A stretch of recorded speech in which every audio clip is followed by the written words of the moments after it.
Hello, Jessica Yorbrick's back for another review, and today is a Chima review, and it is part of the Speedorz sub-theme, and it is set number 70011. It's called the Eagle's Castle. Its recommended fridge is 7 to 14, has 369 pieces, includes 3 minifigures, and retails for $40 in the US, and in the US it's just starting to show up at the LEGO store and stuff. It hasn't shown up at Toys R Us because it is a Toys R Us exclusive. And I haven't heard of any reports of it at Toys R Us yet. So now let's take a look at the packaging. So the set does include 2 pretty long instruction booklets. And here's the box, and the front cover looks awesome. I love the detail right there. And number 17, so this is the 17th Speedorz set. And the side does include this nice little graphic of, I think, lion fur, I'm not really sure. And for this side it includes some wolf fur, and it says Warez, like the other Speedorz boxes.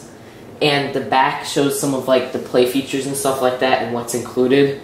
And that's really it. And it's actually the same size as the Garmatron box, I'm pretty sure, but I think the Garmatron box may be a little bit thicker. Now let's take a look at the actual minifigures. So the first figure is Lennox. I think that's how you pronounce it. And he's probably my favorite lion figure because he does have some nice actual printing on his front. Much more detailed than some of the other ones. There's his torso and his legs. And he does have a nice beard right there. And he has brown fur, I'm pretty sure. And here's his weapon that comes in the set, nothing really special. But his back does have some printing continued, where it's kind of just like his little costume there. And if you take off his actual head, his face reveal is kind of an ugly looking, like one with some, I don't really know what they're called, cheekbones, which I hate those on minifigures. And here is his front printing without the mask. Here is Warez, and he's probably my favorite minifigure of the whole Chima line, which is saying a lot. And he does have a nice little mask piece right there with some awesome printing with his scars and stuff like that. And side printing with some more fur detail. And if you take off his mask, it reveals his face, which is kind of weird looking. And here's the back printing of his face. And the best part of him is not only his torso, which looks amazing, which is kind of burgundy, and he has some leg printing, but his cape is just so cool. It's like a white cape that looks a bit rugged. I just think it's amazing. It's one of my favorite capes. And he does have some back printing, which is seen without his cape, where it's just basically a continuation of his outfit. And his weapon is kind of lame, but whatever. And there it is right there. So here is the Eagle Queen figure, and she's just awesome. And she has some nice gold, a nice gold mask for her face. And she does have this nice armor, which I think is exclusive to her, I'm not sure. And if you take off her mask, it reveals her face printing, which we'll get into later. And the back of her has these nice wings and a continuation of her mask, which looks cool.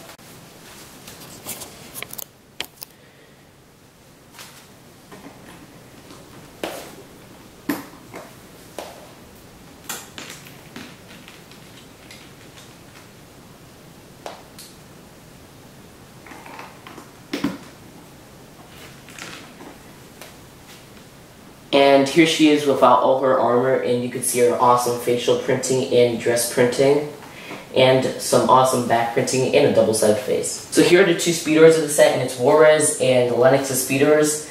And Warez has an awesome Speedorz. It's probably my favorite because his has some nice printing right there, and it's kind of like a pearl silver looking. And his does have a rocket as his engine on the back, which is kind of pointless, but it's still pretty cool. The only thing I don't like about his Speedorz is it kind of bends his cape. That's nothing really major. I'm not going to speed it because I don't want the tires to get dirty. And if you look at Lennox's, Lennox has like a bright yellow Speedorz, and there's some nice printing on the side right there and on the other side. And his back does have these little, I guess, Ninjago-like weapons. I know they were used in the Ninjago booster packs, but I think they were also used in Bionicle. And here's the bottom of his. And he fits on there pretty well. And they do come with actual 2 Speedorz, Speedor ripcords. There they are right there. Red and yellow. And there are 12 cards in the set, but there's so many and I don't know how to pronounce their names, so just take my word on it. So here is the Eagle Castle, and it's not much of a castle like I said it when I first revealed the pictures, but it still looks pretty cool. And the side right here is for the Speedorz, their little ramps. And the main play feature is there's this pillar right here. If you knock the pillar over, the wings pop up because it's like this whole mechanism. So basically the Speedorz game is you're supposed to knock the pillar over like that. And so there are some nice actual grass pieces right here. And let me see if you can see that. And there's just basically a Technic rod going through here. Then there's the Eagle's Talons, which are pearl gold. And here's a close-up, and we can see the Talons right there, and the weapon racks. Then if you move it up a little bit, you could see the rubber band which holds the mechanism together. And the two wings, which I'm pretty sure that's a new piece, and it's like a light blue. There's the other wing. Then if you go up a little bit more, there is a top part.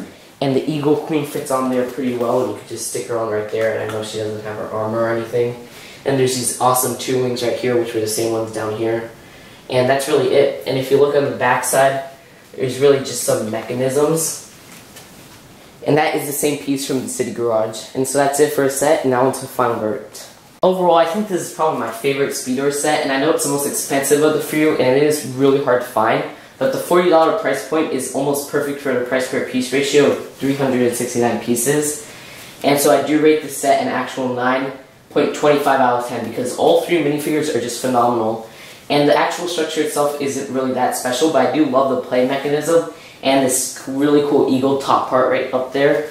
And the Speedorz themselves look really cool too, especially Juarez's. And just for what it includes, there's so much going on. That's cool. I wish they would have included at least 2 more minifigures because it is a $40 set. And I do wish that they would have at least put like maybe another Speedorz. That would be cool, like if it was a 4 Speedorz thing. And it is the biggest out of all the Speedorz sets, so you need to get this to complete your collection. So that's it, and I hope you guys enjoyed this review. And I'll see you guys next time, and please tell me which Chima set I should review next. And just look at my whole video for reference. I'll see you guys later. Bye.